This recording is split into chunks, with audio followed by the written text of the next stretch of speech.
Muy buenas noches a todos. Les doy la bienvenida por haberse unido a la segunda clase del día de hoy, que es auxiliar en farmacia y visitador médico.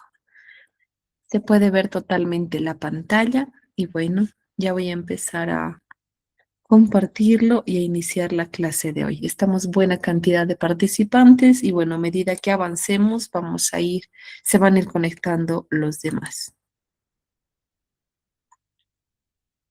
Listo. El día de ayer nos quedamos aquí.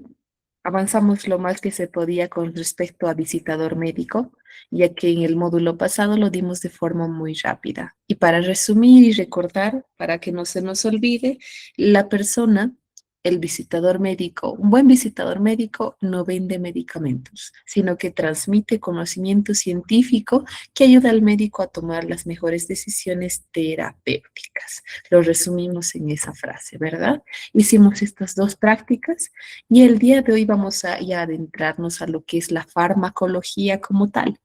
Dentro de lo que es auxiliar en farmacia, hay que ver bastante la parte logística, pero por sobre todo y el tema más amplio es la farmacología como tal, ya que es una rama muy amplia. La farmacología como tal la estudian, por ejemplo, los bioquímicos, bioquímica y farmacia, licenciado en bioquímica y farmacia, porque es una ciencia en sí, la farmacología y la farmacia. Vamos a intentar desglosarlo lo más que se pueda y entender algunos conceptos que muchas veces son difíciles. Entonces, cuando hablamos de farmacia, farmacología, antes de irnos a los conceptos, antes de irnos a las moléculas, a la bioquímica, tenemos que recordar que vamos a trabajar con personas. Personas que van a sufrir enfermedades, personas que tienen salud o se irrumpe esa salud. Podríamos definir la salud no solamente como el bienestar físico. La OMS lo define como el conjunto, el proceso de bienestar tanto a nivel biológico, psicosocial y también social. Entonces, cuando tenemos un equilibrio entre esas esferas, a nivel biológico hablamos obviamente de la salud física como tal, la salud integral, pero también de variabilidades genéticas, de los efectos de los medicamentos. Entonces, a nivel biológico, una persona puede estar sana cuando pues no adolece de ninguna enfermedad y tiene buena condición física. A nivel social, pues va a influir mucho en la persona debido al estilo de vida que le rodea, a las relaciones con las personas que esta persona lleva y a las circunstancias que le ocurren en su día a día, ya que aunque su salud está bien, pero si le ocurre un problema en sus relaciones o un problema en el estilo de vida, puede desencadenar una enfermedad. Claro caso, por ejemplo, cuando sufrimos un estrés físico, un estrés mental relacionado a un problema, digamos, un problema en la familia, un problema en el trabajo, que va a desencadenar una cefalea, que puede desencadenar inclusive unas contracturas musculares o avanzar algo más grave como, por ejemplo, lo que es una parálisis facial periférica o una parálisis periférica de tipo hemiplegia. Entonces, también hablamos a nivel psicológico, muy importante lo que es salud mental, las relaciones familiares, las relaciones sociales, el autoconocimiento. Entonces, la salud es justamente el bienestar y el conjunto de todas estas esferas a nivel biológico, social y psicológico. La enfermedad aparece cuando se irrumpe ese equilibrio. Por ejemplo, a nivel biológico, cuando aparece un agente infeccioso, un virus, una bacteria, un parásito, un microorganismo que infecte las células humanas. Entonces, rompe este equilibrio a nivel biológico y se desencadena la enfermedad. O una enfermedad de nivel biológica, pero no infecciosa, de causa autoinmune, que va a romper este equilibrio. O trastornos mentales secundarios, pues, a algunas relaciones mm, no sanadas, a problemas de salud mental, puede desencadenar enfermedad. Entonces, básicamente la enfermedad es justamente la ruptura de este equilibrio entre estas tres esferas. Y ahí, cuando aparece la enfermedad, aparece el dolor y es el momento donde una persona, cualquier personas de todas las edades, desde bebés hasta personas de la tercera edad, acuden justamente a un servicio de salud a buscar un profesional que le pueda ayudar a aliviar su enfermedad y aliviar su dolor. Y para aliviar ese dolor, pues es que se brinda un tratamiento. Tratamiento no se refiere solo a medicamentos. El tratamiento, como ven acá en la imagen, es el conjunto de herramientas que utiliza un personal médico para tratar la enfermedad de esa persona. Estas herramientas terapéuticas, uno, sí, pueden ser los medicamentos, pero también incluye, por ejemplo, orientación higiénico-dietética con respecto a la alimentación, actividad física, inclusive algunas plantas naturales, alimentos naturales que le puedan favorecer al paciente. Entonces, existe tratamiento farmacológico y también tratamiento no farmacológico.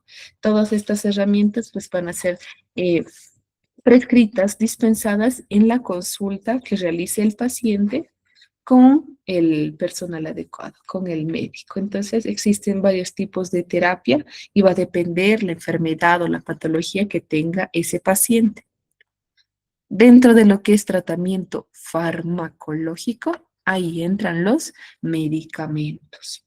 Los medicamentos, pues tenemos distintos grupos de medicamentos. Hay casi 70 grupos farmacológicos. Por ejemplo, los antihipertensivos, analgésicos, los antibióticos, antiparasitarios, antimicóticos, antivirales, etcétera. Todos ellos son medicamentos y entran dentro de lo que es tratamiento farmacológico. Entonces, aquí se nos vienen nuevos conceptos que son fármaco, droga, principio activo. Para poder entenderlo mejor, tengo esta imagen. Acá tenemos, cuando pensamos en medicamento, la imagen que se nos viene a la mente es esta, ¿verdad? Un frasco de distinta presentación. Ahorita tomemos el ejemplo de comprimidos, por ejemplo. Este es un medicamento que se vende en farmacia, un producto farmacéutico. Este producto farmacéutico tiene varios componentes. El medicamento podemos definir como este preparado farmacéutico que contiene un principio activo y un excipiente, que se utiliza para tratar o prevenir o aliviar síntomas y enfermedades. Entonces, como ven aquí, medicamento es la suma de principio activo más excipiente. Entonces, ¿qué es el principio activo? El principio activo es lo que tiene cada tabletita. Es la molécula química activa que es responsable de la acción terapéutica. Es la molécula que se va a unir a un receptor y va a generar un tipo de efecto. Demos el clásico ejemplo del paracetamol. El paracetamol es un AINE y la molécula del paracetamol es el que se va a unir a los receptores de las prostaglandinas para bloquear la enzima y bueno, de esta manera pueda aliviar el dolor y tenga su acción analgésica, antiinflamatoria, antipirética. Entonces, principio activo, no se olvide, no es lo mismo que medicamento. Principio activo es la molécula que se une a un receptor y genera una acción terapéutica. Después tenemos al excipiente. Dijimos que medicamento es principio activo más excipiente. ¿Qué son los excipientes? Pues son las otras sustancias inactivas. Estas no se unen a receptores, pero facilitan la fabricación, la conservación y administración de un principio activo para que la molécula no esté suelta, para que tenga esta forma, para que se pueda conservar, para que tenga cierto color, para que se pueda fabricar, pues tiene que tener excipientes. Y hay que ser cuidadosos al leer los excipientes. Por ejemplo, hay personas que tienen alergia al gluten y dentro de los excipientes existen fármacos que tienen en sus componentes gluten, así como hay otros medicamentos que no tienen gluten. Entonces, en excipientes puede haber personas que desarrollen alergias, que tengan intolerancias o alergias a los excipientes. Entonces, de esta manera, excipiente más principio activo forman los medicamentos. Este medicamento tiene una forma farmacéutica. La forma farmacéutica es el aspecto físico final del medicamento, que está listo para usarlo y administrarlo, que puede ser por distintas vías, que ya más adelante vamos a estudiar con calma, la vía de administración oral, administración parenteral, tópica, etcétera. ¿Listo? Entonces, no se olviden, por favor, las diferencias entre principio activo versus producto farmacéutico. Hay diferencias. El principio activo es el que produce la acción, es la molécula que se une a su receptor y de esta manera genera el efecto terapéutico. Y este producto farmacéutico es el que está listo a la venta, tiene su forma farmacéutica, su vía de administración y está formado por su principio activo y sus excipientes. ¿Está bien? Y nos vamos a la siguiente. Nombre genérico y nombre comercial. Tenemos que aprender a diferenciar entre nombre comercial y nombre genérico. Los nombres comerciales normalmente vienen en grande el nombre que el laboratorio le desee poner. Y abajo ponen el nombre del principio activo en la cantidad y dosificación que viene. En cambio, un medicamento genérico viene con el nombre del principio activo en grande, con la dosis como esta. Por ejemplo, ¿quién no ha escuchado aspirina? Todo el mundo conoce la aspirina. La aspirina no es el nombre genérico, es el nombre comercial. El nombre comercial es aspirina, pero el principio activo o genérico es el ácido acetil salicílico. La concentración en la que viene acá, como ven, es de 500. Este es de administración vía oral. Aquí vemos tabletas. Y bueno, en la cajita pueden poner, ¿no?, los efectos que tiene. Aquí dice alivio del dolor, fiebre, reumatismo, la cantidad con la que viene y la fecha de vencimiento. Obviamente tiene que ir el logo del laboratorio y los permisos. En cambio, un medicamento que viene genérico tiene en grande el nombre del principio activo y la concentración de este. Viene en grande la concentración, asimismo tiene que ir la forma farmacéutica, la vía de administración y fecha de vencimiento de la misma manera.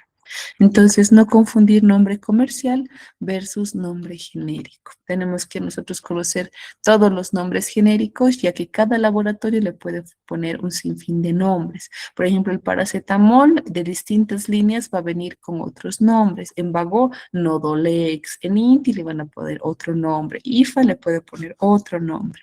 Pero es el mismo principio activo.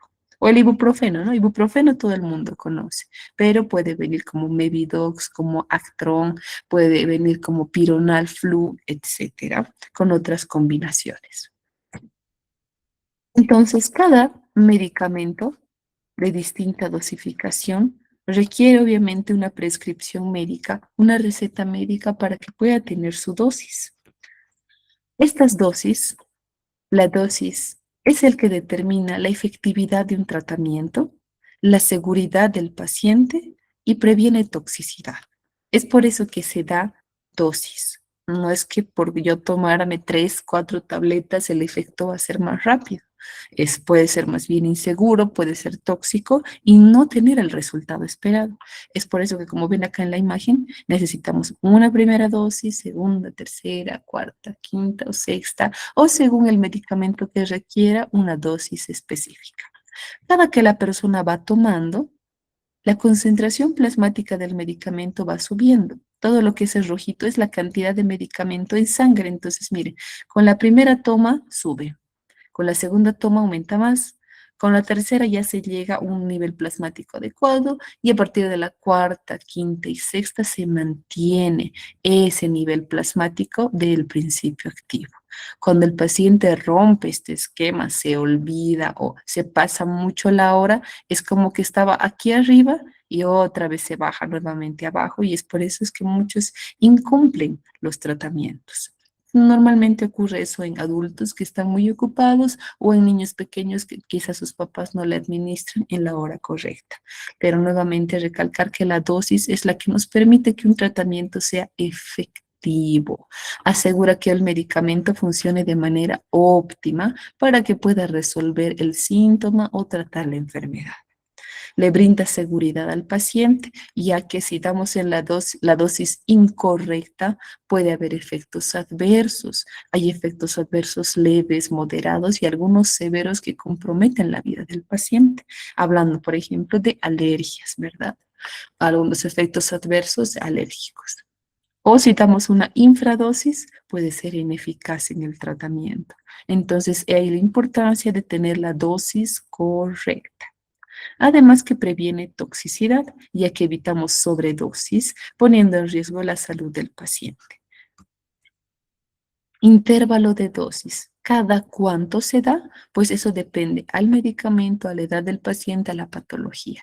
¿Por qué se da en esas dosis? Como les mencionaba al principio, es para mantener esos valores constantes, para que en sangre ese principio activo pues esté constante y pueda lograr un efecto terapéutico óptimo.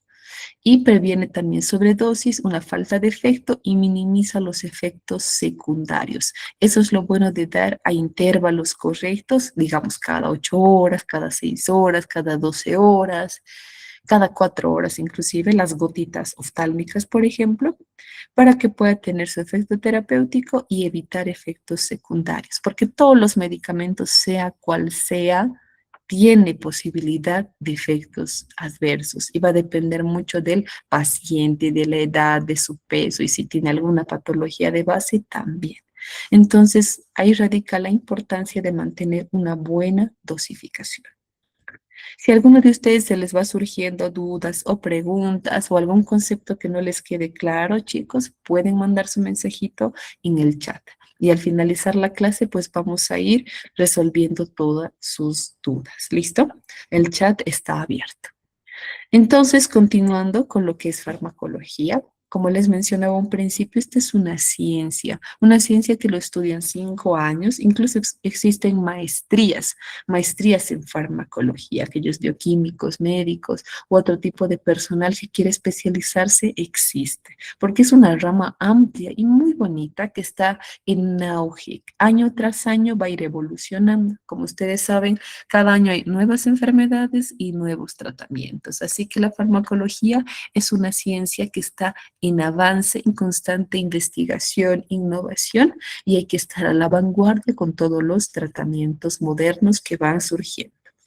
Podríamos definir la farmacología como el estudio de las sustancias químicas que interactúan con organismos vivos. Estas sustancias químicas pueden ser sintéticas o derivadas de algunas plantas, de algunos elementos vegetales, pero tienen que interactuar con organismos vivos, con las moléculas, con los receptores de nuestro sistema. Estas moléculas pueden activar procesos, inhibir procesos, hablando, digamos, de agonistas, antagonistas, cuyo fin es tratar enfermedades, prevenir enfermedades o aliviar síntomas. Entonces, esa es la función de los fármacos y la ciencia que lo estudia es la farmacología. Existen ramas, como les decía, la farmacología es una rama muy, muy amplia, no solamente entra el tema de lo que es medicamentos. Tenemos, por ejemplo, estas 11 ramas de la farmacología. La número uno, y quizás este término no lo conocían, es la farmacognosia. ¿Qué es la farmacognosia? Pues es esa rama que estudia el origen, la composición química de cada droga y bueno, sus componentes en su estado natural. Y eso permite pues que las moléculas se mantengan en esa forma. Así que esta es una de las áreas, algunos se especializan en esto, en lo que es la composición química de cada droga. Otra rama es la farmacodinamia y farmacocinética, que son términos bastante conocidos y que los vamos a estudiar a profundidad. La farmacodinamia, pues son los efectos, es el estudio de lo que las drogas hacen en el organismo sobre la unión con ese receptor y el efecto terapéutico que produce. Entonces, farmacodinamia es cómo las drogas actúan en seres vivos. La farmacocinética es lo contrario, es cómo el organismo, la absorción, la distribución, el metabolismo, la biotransformación, altera la composición del fármaco. Entonces es en reversa. La terapéutica es otra rama de la farmacología en el que se combina no solo fármacos, sino otro tipo de mecanismos, otro tipo de terapias que pueden ser, como mencionábamos, higiénicos, dietéticos, psicológicos, físicos, para tratar una enfermedad. Otra rama es la toxicología. La toxicología, pues, es una disciplina que se encarga de la investigación y el estudio de las intoxicaciones. ¿Ok? La toxicología tiene que ver con eso y está muy relacionada a la medicina legal y a la medicina industrial.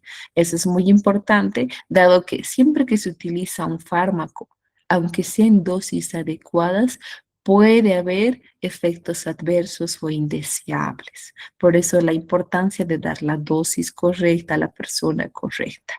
¿Listo? La toxicología es la que va a estudiar netamente esos efectos adversos y las intoxicaciones. También tenemos otra rama que es la farmacoeconomía. Eso se refiere más a aquellos que se dedican a la parte de análisis económicos dentro de los medicamentos. Y bueno, actualmente es una rama muy amplia. También se lo llama evaluación de tecnologías sanitarias. Y bueno, utiliza bastante los conceptos de eficacia, efectividad, disponibilidad, accesibilidad del fármaco, del medicamento. Entonces, estudian a la población, ven el impacto económico de los medicamentos y realizan movimientos en distintos laboratorios. Número 7, otra rama también es la farmacoepidemiología, pues esta rama se encarga de estudiar los medicamentos en distintas poblaciones o en conjuntos de personas, combinando la farmacología y epidemiología. Por ejemplo, cierto grupo de medicamentos, cómo responde en pacientes con tal patología, en pacientes pediátricos, en pacientes de la tercera edad.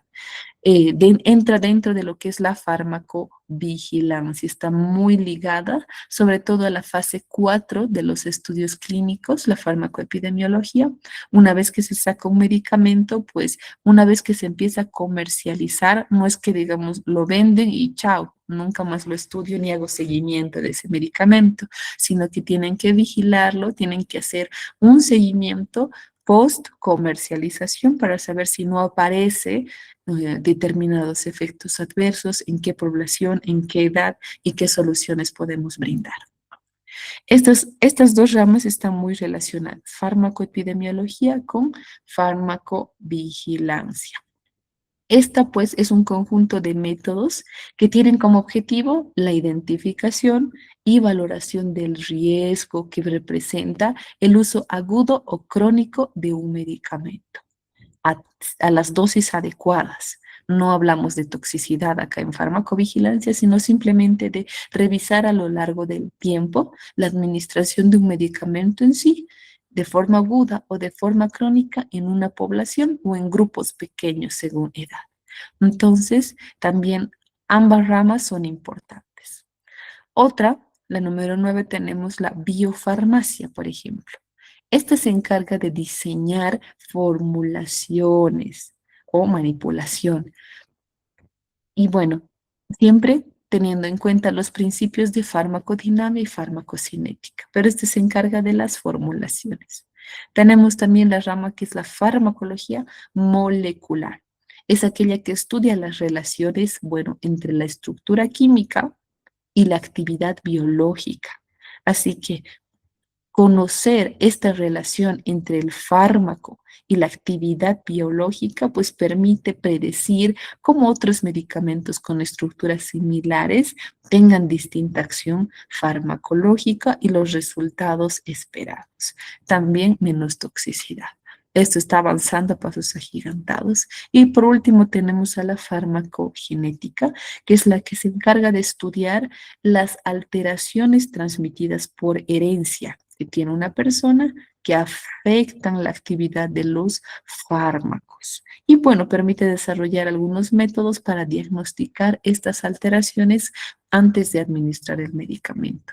Ustedes saben que ahora existen test genéticos que se puede saber para estudiar los genes de una persona sana, no una persona enferma. Te puede hacer ese test genético en sangre, lo realiza el laboratorio BioSearch, Biodet, por ejemplo, y ahí puedes saber a qué tipo de fármacos tu cuerpo responde mejor o qué tipo de fármacos tú tienes menor cantidad de enzima y por eso metabolizas más lento y se presenta cierto efecto adverso. Ya existe en nuestro medio, no está solamente en el primer mundo o en Europa, Estados Unidos, sino que también ya ha llegado a Bolivia.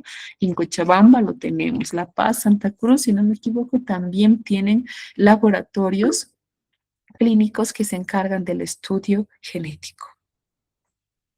Entonces, ampliando un poquito de la historia, se dan cuenta que la farmacología está en aumento, ¿verdad? Se está estudiando más, desde lo más pequeñito, que era la composición química, la acción de los medicamentos, cómo afecta en la población, y ahora ya estamos hablando a nivel de ADN y moléculas. Pero para llegar a donde estamos, pues hay una historia que recorrer. La farmacología, aunque ahora sea genética y molecular, empezó desde mucho antes, desde la prehistoria. Tenemos a la medicina de la prehistoria, ya que el hombre desde antes, el emplear sustancias, como dice aquí, plantas medicinales, por sobre todo, es bastante antiguo, ya que los hombres de antes, su principal función era sobrevivir y para sobrevivir buscaban soluciones a sus males. Obviamente que el hombre primitivo antes pensaba que la enfermedad era resultado a alguna, estaba muy relacionado al pensamiento mágico religioso y lo relacionaban pues a un castigo divino o a algunos demonios que afectaban su alma. Entonces buscaban aliviar esto mediante supersticiones. Por ende buscaban objetos, animados o inanimados que les ayudaran a expulsar esos males. Entonces, también ya buscaban lo que son algunas plantas medicinales que puedan tener efecto en aliviar los síntomas. Entonces, el utilizar plantas y sustancias de origen animal, pues ya data del nivel de la era paleolítica en la primera etapa que se llamaba la Edad de Piedra. Ahí ya se utilizaba toda la parte mágica y psicológica con el tema de los conjuros y ritos mágicos, ya que las personas tenían ese esquema de pensamiento, pensaban que la enfermedad era resultado a un castigo y por eso es que tenían que realizar esos ritos para poder sanarse. A medida que la civilización avanzaba, pues iban investigando más con respecto a la medicina occidental. Por ejemplo, apareció lo que es la cultura de Mesopotamia. Los egipcios también tuvieron un gran aporte en lo que es la farmacología. Y bueno, las escrituras de conocimiento médico más antiguas se encontraron justamente en Mesopotamia y están constituidas por estas tablillas de arcilla que están grabadas en piedra. Y se describe en estas tablillas pues el uso de plantas con acción y efecto terapéutico, como por ejemplo la acacia, el tomillo y otro tipo de plantas en el código de Hammurabi, por ejemplo, que es del año 1700 a.C. Se describe el uso de distintas plantas como remedios. Entonces vemos acá esta imagen de la cultura mesopotámica. También los egipcios, como les decía, tuvieron un gran aporte en lo que es el desarrollo de los distintos fármacos. Se realizó bastantes estudios, existen papiros muy antiguos que contiene, por ejemplo, el papiro de Ebers, se debe al descubridor este nombre, data del año 1500 y tiene más de 20 metros de largo, se ve como de esta manera, pero es de 20 metros ese papiro y tiene por referencia de casi unas 7.000 sustancias medicinales y más de 800 fórmulas que utilizaba esta cultura antigua para poder tratar las enfermedades. Entre estas, por ejemplo, además de plantas, utilizaban algunas especias, aceites, minerales, etcétera. La medicina egipcia fue la que dio grandes clínicos, cirujanos, que bueno, se fueron especializando en todo lo que es el área médica. Después de los egipcios entra la cultura griega. Los griegos estudiaron de forma más profunda lo que es la salud, la anatomía y obviamente también la farmacología. Ellos creían en el dios Asclepios, que fue el dios, aquí se dice, ¿no? Según el hijo del dios Apolo y bla, bla, bla, bla.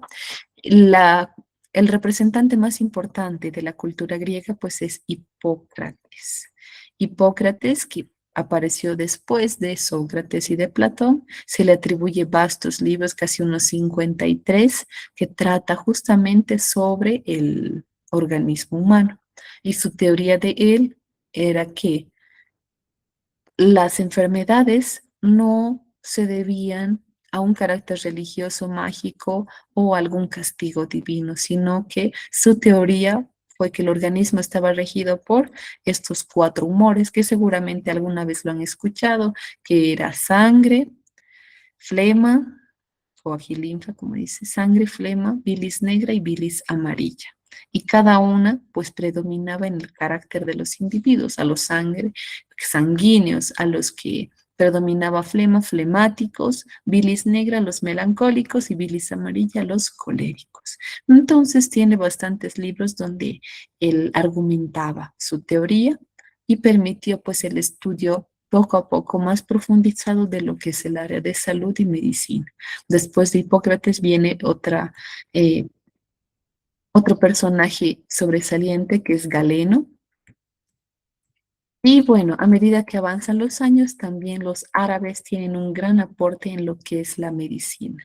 Durante la Edad Media, los médicos árabes y judíos fueron los que fueron acumulando bastantes tesoros en cuanto a conocimientos de salud, desarrollando distintas terapéuticas. Y, por ejemplo, esta persona que ven acá es un personaje bastante conocido como Avicena. Se destacan sus descubrimientos entre 980 y 1037 a.C., así como el judío Moisés Maimónides.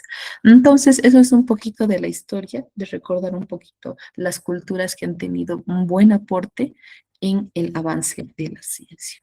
Después, también China, la medicina china tradicional, los hindúes, los egipcios, el oriente tienen manuscritos que reportan remedios. Y a partir del siglo XX, a partir de la Edad Media, ya comienza la era de la observación y la experimentación, en el que se comienza la ciencia de fabricar medicamentos.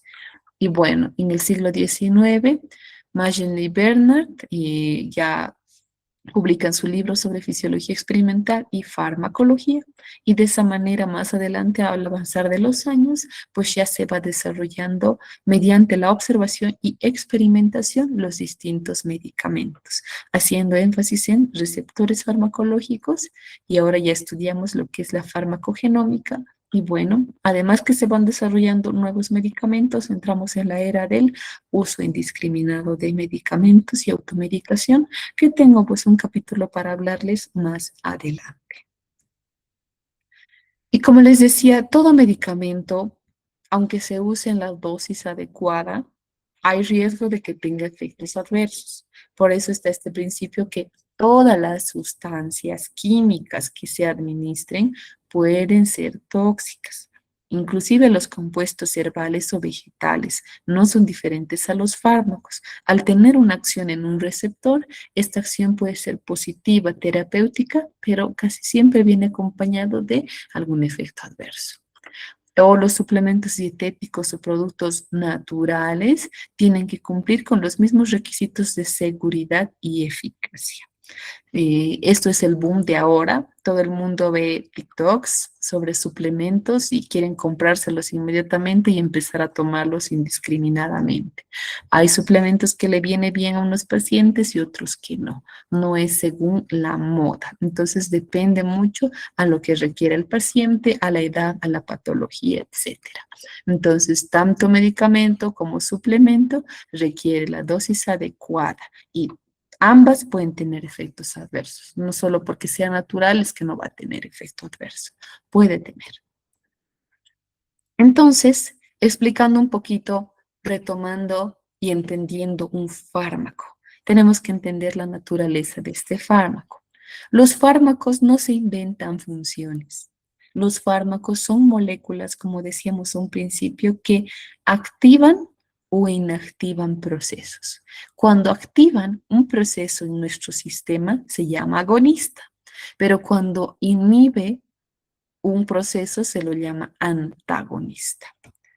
Este fármaco debe unirse a un receptor.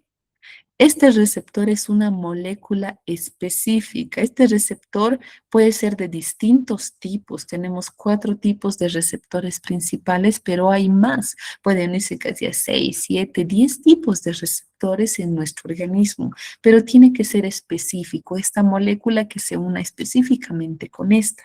Y va a depender de distintos factores esta unión. Por ejemplo, de la interacción química, la interacción química de estas moléculas, también del tamaño molecular. Si la molécula del fármaco es grande, pues va a ser difícil que atraviese membranas, o si el tamaño es pequeño, pues va a tener una distinta acción. También influye la carga eléctrica. Si tiene más iones, cationes, va a depender. La forma del fármaco también influye, la composición atómica, para que este fármaco tenga buena afinidad con el receptor. Entonces vamos a ir estudiando cuando estemos avanzando cada grupo farmacológico como tal, estas características de los fármacos. Entonces un fármaco, una vez que se administra por las distintas vías que existen, vía oral, parenteral, tópica, subcutánea, intramuscular, etcétera, debe transportarse hacia el sitio del receptor. Tiene que llegar al sitio de acción. Una vez que llega donde está el receptor, va a poder unirse y generar esta activación o inactivación de un proceso. Este efecto tiene que durar. Es por eso que se da en cierta dosis. Si doy un antibiótico y quiero matar a una bacteria, necesito que esté sí o sí 7 días, o necesito que esté 5 días, en algunos casos 14 días o 10 días. Necesito que dure. Y aquí entra lo que es dosis. Y después de que un medicamento entra, se administra, se transporta, llega a su sitio de acción, tiene que durar, luego tiene que eliminarse y excretarse. Y de esto se encarga, pues, en su mayoría el hígado y los riñones, aunque también hay otros órganos que participan en el metabolismo y eliminación de los fármacos. Dentro de la naturaleza de un fármaco, también vale la pena recordar lo que son los enlaces químicos. Quizá alguno de ustedes ya lo vio en la materia de química en el colegio. Aprendimos que las moléculas químicas pueden unirse, pueden formar enlaces. Los enlaces pueden ser fuertes o pueden ser débiles. Cuando los enlaces son fuertes se los llama enlaces covalentes. Los enlaces covalentes son aquellos que duran más tiempo, son más fuertes y en algunos casos, por ejemplo, son irreversibles. Como un ejemplo, la aspirina. La aspirina se une de forma covalente a la enzima, la COX-1, y de esta manera produce su efecto antiplaquetario. Entonces, como ven acá, el enlace covalente puede ser simple, esta línea negra oscurita que ven acá, puede ser un enlace doble o un enlace triple. Según la cantidad de enlaces que tenga, pues es la fuerza de la unión entre el fármaco y el receptor. A esto se refiere enlaces covalentes, pero también tenemos otros tipos de enlaces que son débiles, que son menos fuertes, que duran menos tiempo y eso permite también una fácil excreción. En su mayoría tienen este tipo de enlaces. Tenemos, por ejemplo, el enlace hidrófobo, que tiene que ver con el hidrógeno. Este enlace es un poquito más débil, pero requiere una buena interacción entre las moléculas y es más específico. También el enlace electrostático, que se refiere a las cargas iónicas, positivo con negativo, negativo con positivo, para que se puedan atraer. Las cargas eléctricas pueden formar estos enlaces débiles y bueno, aquí nuevamente vemos el enlace covalente. Entonces, estos tipos de enlaces lo vamos a ir estudiando y se van a dar cuenta cuando hablemos de mecanismos de acción de los fármacos. Entonces, esta vez vamos a comenzar con lo que es farmacodinamia. Farmacodinamia, que dijimos que es lo que, esta imagen no se olviden, la farmacodinamia es lo que el medicamento hace con el organismo. Es la acción terapéutica que tiene este medicamento en su paso por el organismo. En cambio, la farmacocinética es lo que el organismo, desde la boca hasta la sangre, hasta el receptor, le va a hacer al fármaco. Entonces, lo primero que vamos a estudiar es la farmacodinamia. Pero antes me voy a fijar si hay algún mensajito en el chat que ha surgido durante el temario. Pamela dice, doctora, por favor, ¿podría explicar la farmacovigilancia? Claro que sí. Antes de pasarnos a lo que es farmacodinamia, podemos explicar nuevamente farmacovigilancia. Estaba en ramas, ¿no? Era en cuanto a ramas de la...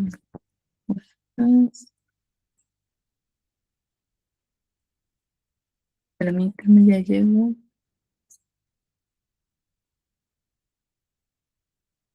Aquí estamos. Hablábamos de ramas de la farmacología. Todo lo que es farmacoeconomía, epidemiología y vigilancia se refiere a fármacos y población. La farmacovigilancia es el conjunto de métodos que utiliza justamente esta ciencia para identificar y valorar el riesgo que ocurre cuando una población o un grupo de población, digamos, pediátricos, toma o se administra de forma crónica o aguda un medicamento y lo estudia a lo largo del tiempo.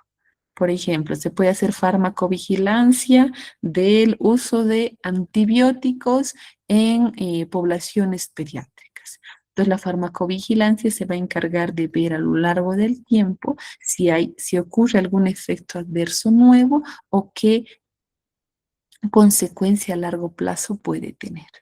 Puede ser en la población en general o en subgrupos pequeños. En cambio, la epidemiología, la farmacoepidemiología, se refiere a la fase 4 de investigación, que dijimos que viene después de comercializarlo. La farmacoepidemiología es el que utiliza justamente métodos epidemiológicos para poder estudiar el impacto de los medicamentos en poblaciones humanas. ¿Listo? Entonces, espero que se haya entendido. Más resumido, la farmacovigilancia es aquella rama que se encarga de estudiar a lo largo del tiempo, identificar riesgos en poblaciones específicas o subgrupos de población en cuanto a la administración de ciertos medicamentos. Y si ocurre algún riesgo, pues ya toman sus acciones para poder tratar justamente estas situaciones que van apareciendo. Listo, Pamela, gracias por realizar tu pregunta. No ha surgido más dudas, espero que el contenido se haya entendido y si no, bueno, pues lo vamos a ir explicando. Si alguien tiene alguna duda más, creo que no hay ninguna duda más. Perfecto. Tenemos unos cuantos minutitos, tenemos 10 minutos más, así que vamos a avanzar en lo que es farmacodinámica.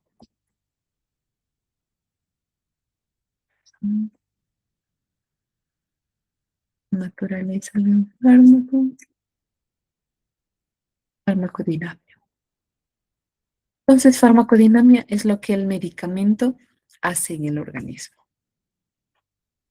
Hablando de conceptos, la farmacodinamia actúa a nivel químico y a nivel biológico.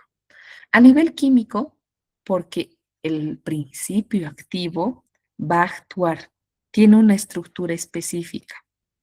Ese principio activo tiene la capacidad de unirse a un receptor. A eso se denomina afinidad. Y esta molécula puede ser lipofílica o hidrofílica. Esto es importante porque le va a permitir atravesar membranas, las membranas celulares. Sabemos que la membrana está conformada por fosfolípidos y si la molécula es lipofílica, pues va a poder atravesar de forma normal las membranas. Pero si es hidrofílica, entonces va a ser más complicado y va a requerir sí o sí de una puerta de acceso o un receptor. Eso es a nivel químico. A nivel biológico, pues hablamos de que una vez que ese fármaco se une al receptor, podemos acá dibujar, una sola. Una vez que el fármaco se une a su receptor, es como la unión llave y cerradura. Cuando nosotros ponemos la llave en la cerradura de la puerta y la hacemos girar, se abre la puerta. Entonces es lo mismo que ocurre con los fármacos y los receptores. Una vez que encuentra su receptor adecuado, produce una respuesta celular. Esta respuesta puede ser activar o desactivar procesos. Y de esta manera vamos a modificar funciones fisiológicas. Este receptor se va a encontrar dentro de una célula. Esta célula pertenece a un tejido. Ese tejido es parte de un órgano y de esta manera la función de ese tejido va a aumentar o va a disminuir o se va a bloquear y de esta manera nosotros actuamos en funciones fisiológicas. Por ejemplo, hablando de presión arterial, ¿verdad? Nos unimos a los receptores endoteliales para que la presión arterial disminuya. Pero para eso necesito que el fármaco tenga buena afinidad y especificidad con este receptor. Entonces, ¿cuáles ¿cuáles son los puntos que hay que tocar o analizar, estudiar en cuanto a farmacodinámica? Nuevamente es el estudio de los efectos bioquímicos y fisiológicos de los fármacos y sus mecanismos de acción. Tenemos que estudiar nuevamente lo que son los receptores, el mecanismo de acción. Mecanismos de acción existen varios. Y bueno, estudiar los fármacos agonistas que activan funciones y los fármacos antagonistas que son los que bloquean alguna función. Entonces aquí vemos a un receptor que en este caso más parece un receptor iónico, en el que cuando viene un fármaco que es agonista, un fármaco que activa, miren, se une la llave y la cerradura y hace que esta molécula sufra un cambio conformacional. Desencadena una señalización y hay respuesta celular. En cambio, cuando el fármaco es antagonista, impide que este receptor cambie de forma, no se señaliza y se bloquea la respuesta celular. Entonces tenemos dos tipos de fármacos principales con acciones distintas. Los receptores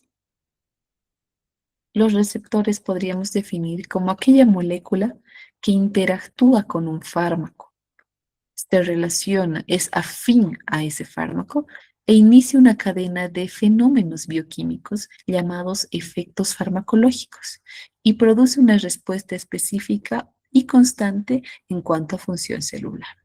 Tenemos cuatro tipos de receptores principales, que son los de canales iónicos o inotrópicos, los receptores acoplados a proteínas G, los receptores enzimáticos y los intracelulares. Pero también tenemos estos otros como los receptores inotrópicos, los canales activados por ligando, los receptores que dependen de voltaje, los receptores que son enzimas, los receptores que son transportadores y otro tipo de proteínas. Los principales, pero son esos cuatro que les mencioné. ¿Qué características tiene que tener una molécula, casi siempre proteica, para ser receptor? Pues tener afinidad. El fármaco tiene que tener afinidad para unirse a su receptor. Es esa capacidad que depende del tamaño de la molécula, de la carga eléctrica de la molécula, si es lipofílico, hidrofílico. La eficacia. El fármaco tiene que tener capacidad de producir un efecto, sea agonista o antagonista. Además, tiene que tener potencia, que es la capacidad necesaria para producir un efecto. Entonces, aquí vemos los cuatro tipos de receptores principales. El número 1 son los canales iónicos, que se activan por ligando o por llave y cerradura. Estos canales iónicos pues permiten el paso se dice iónicos porque permiten entrar iones dentro de la célula. Pero estos receptores normalmente están cerrados. Cuando viene el fármaco o cuando viene el ligando natural, se une al receptor y esta puertita se abre. Cuando esta puerta se abre, permite el paso de un ion, digamos sodio. El sodio entra dentro de la célula y desencadena una función. Hablando de neuronas, por ejemplo, si el sodio entra a la neurona, se hiperpolariza o se activa. Empieza la corriente eléctrica dentro de esa neurona y ese sería el efecto celular. O si entra otro tipo de ion como el cloro. Si el cloro, que es negativo, entra dentro de una neurona, más bien lo va a hiperpolarizar y se va a desactivar esa neurona, no va a haber corriente eléctrica. Entonces, ese es el de tipo 1, el que abre y cierra con puertas y permite el paso de iones que tienen carga positiva o negativa dentro de la célula y produce un efecto celular. Es bastante sencillo de comprender, no son tan complejos estos canales iónicos, pero existen varios tipos de receptores en distintos tejidos y órganos del cuerpo. El segundo receptor, pues son los receptores acoplados a proteínas G. Estos receptores son un poquito más complejos, también se los llama metabotrópicos, en el que para que ingrese un ion dentro de la célula, primero el fármaco o el fármaco debe unirse a su receptor que está unido o acoplado a proteína G. Esta proteína G tiene que desencadenar un segundo mensajero. No es que se une la molécula y entra el ion, sino que se une la molécula, esta proteína G cambia de forma y de esta manera esta enzima sintetiza un segundo mensajero, que puede ser AMP cíclico, GMP cíclico, ADP cíclico. ¿Listo? A esto se los llama segundos mensajeros que amplifican la señal dentro de la célula. ¿Y cómo lo amplifican? Pues, por ejemplo, liberando calcio, o fosforilando una proteína o realizando otro tipo de efectos celulares. Si entra el calcio, entonces se va a activar la célula y permite el paso de iones. Entonces, el receptor de tipo 2 tiene segundos mensajeros. No nos olvidemos de eso y amplifica la señal. Similar al receptor número 3, que son los receptores enzimáticos, que están ligados a una enzima sinasa. Entonces, cuando llega el fármaco, este rosadito, se une a su receptor y ya que tiene una enzima, pues le agrega un grupo fosfato a una proteína y esa proteína cambia de forma. Se transcribe la proteína, se sintetiza y tiene efectos celulares más prolongados. Este lo amplifica, pero no dura mucho tiempo. En cambio, el receptor de tipo 3 tiene más duración del efecto terapéutico. Similar al número 4, que son los receptores nucleares que se encuentran dentro del núcleo de la célula, donde está el ADN, el material genético. Entonces, este grupo de fármacos que son análogos de las hormonas son las que tienen este acceso, porque sabemos que el material genético es lo más noble y lo sagrado de una célula. Y para que puedan ingresar, tiene que vencer todas las membranas, todas las barreras celulares. Entonces, son lipofílicos, por ejemplo, el derivado de glucocorticoides, que tiene que ingresar hasta el núcleo para transcribir un gen. Una vez que activa el ADN y se transcriben los genes, se sintetiza una proteína y de esta manera se desencadena efectos celulares. La acción de estos receptores nucleares es que tiene múltiples funciones. Ya que hablamos de genes, la acción sí va a ser más prolongada y una misma molécula sirve para producir diferentes efectos. ¿Listo? El día de mañana vamos a estudiar con más detalle uno por uno el receptor tipo 1, el receptor tipo 2, tipo 3 y tipo 4. Por el momento nos vamos a quedar en esta diapositiva y no se olviden que todas las clases están quedando grabadas. Si no hay ninguna duda más en el chat, si les ha quedado alguna duda, este es el momento. Así vamos a mantener. Si les ha quedado alguna duda, este es el momento para responder a sus preguntitas antes de cortar la clase. ¿Ok? Creo que alguien levantó la mano. A ver, vamos a revisar. Creo que no. ¿Alguien tiene alguna duda más? Chicos, chicas, ¿o todo quedó claro? ¿Ha quedado bastante claro? Hoy el temario no era difícil. Y voy a intentar hacerlo lo más ameno posible, lo más entendible posible. Sé que acá hay estudiantes y profesionales externos, así que sea útil y provechoso para todos, para aquellos que son profesionales que les sirva para recordar y para aquellos que es contenido nuevo que lo puedan entender y estudiar. Ese es mi objetivo, ¿listo? Entonces, no veo más preguntas en el chat, así que nos vamos a despedir hasta el día de mañana, en el mismo horario y el enlace va a ser el mismo. Por favor, se unen al mismo. ¿Listo? Que tengan un buen descanso todos. Voy a dejar de compartir y mañana en la mañana les pasan la grabación. ¿Listo? Detener la grabación.